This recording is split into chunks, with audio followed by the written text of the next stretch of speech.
What's going on, Jerome's? The Minnesota Vikings are indeed the best 5-6 team in NFL history. Nailed it. But the Lions, they play hard. And even though they're winless 0-10-1, they've been champing at the bit to get a crooked number in the win column. They almost did against the Vikings if it wasn't for Kirk Cousins.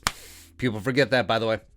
But I think the Vikings go into Detroit. I think they get it done, get to 6-6, stay in the mix.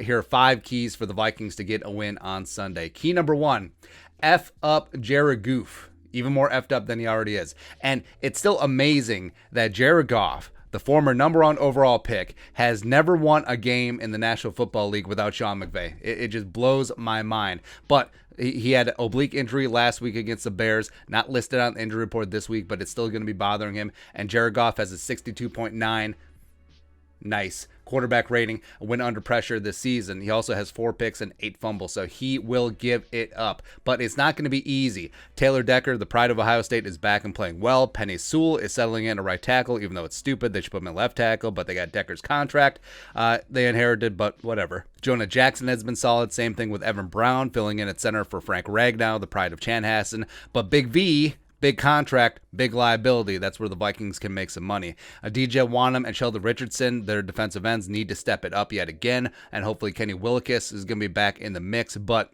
Pierce, back. Tomlinson, hopefully back.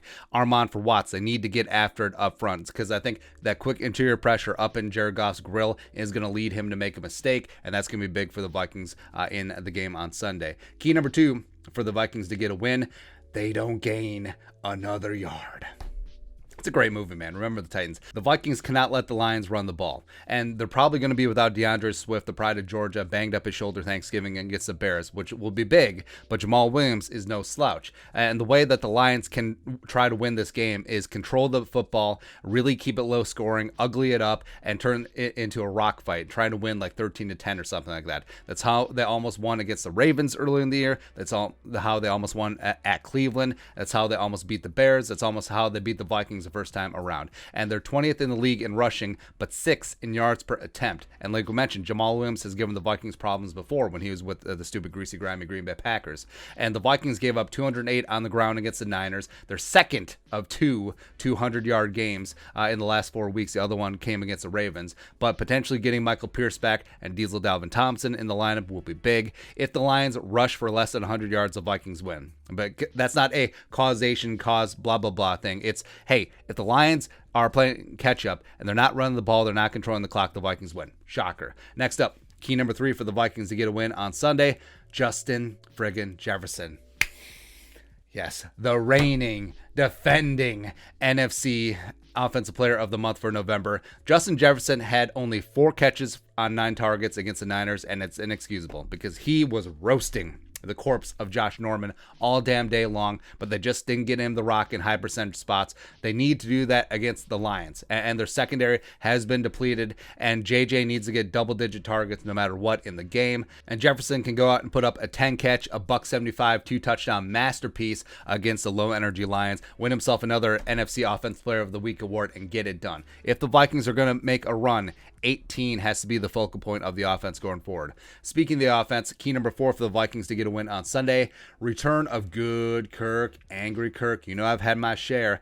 The Niners game was flat out Kirk's worst game of the season. Just mistakes in the red zone, lining up under guard, all that stuff. Now he has compiled very nice, efficient stats by playing it safe this season, but he's got to open it up like he did against the Chargers, like he did against the Packers. Both wins, shocker. Needs to stay wide open, needs to let it fly.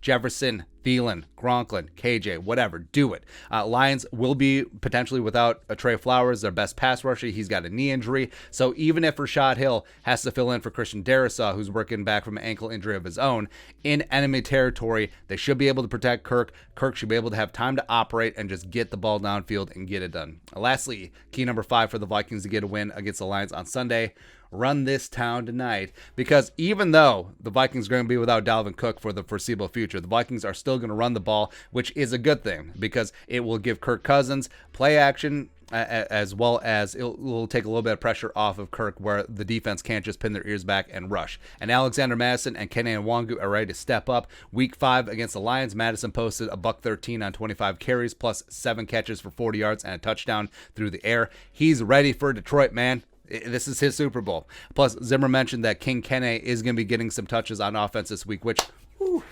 love to see it, man. Now, it obviously sucks losing one of the best running backs in the National Football League, but the cupboard is not bare. Madison and Kene together will be a nice 1-2 combination for the Vikings running game. Final score prediction.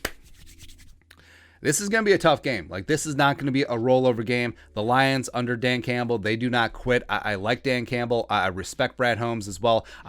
Frankly, I've said this before. I think the Lions are in a better spot for their future versus the Bears. They have the extra first-round picks from the Matthew Stafford trade. I think that they're in a pretty good spot. But I think the Vikings finally get it done on the road in blowout fashion, because look at their look at the schedule this year.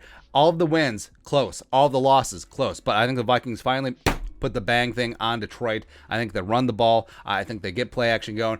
Kirk is confident. JJ gets his, and also makeshift defense gets after Jared Goof's ass. We're after that ass, Jared. He went to Jared. Got that ass. That's right. And I think that he makes a couple big time mistakes, including calling it right now, Eric Kendricks pick 6. Going to happen, baby. I think the Vikings win 38-26, moving to 6-6, staying in the mix in the NFC, and just big time confidence. Then short week, come back, thump the Steelers at home Thursday Night Football. Let's go, man. Still fired up for life. But your thoughts are no thoughts. What are your keys for the Vikings to get a win on Sunday? Let us know in the comment section below. Subscribe for daily Vikings takes. If you want to support the work, it's Friday. Give me the loot. Venmo, put a little something in there. But until next time, Skull Production Value.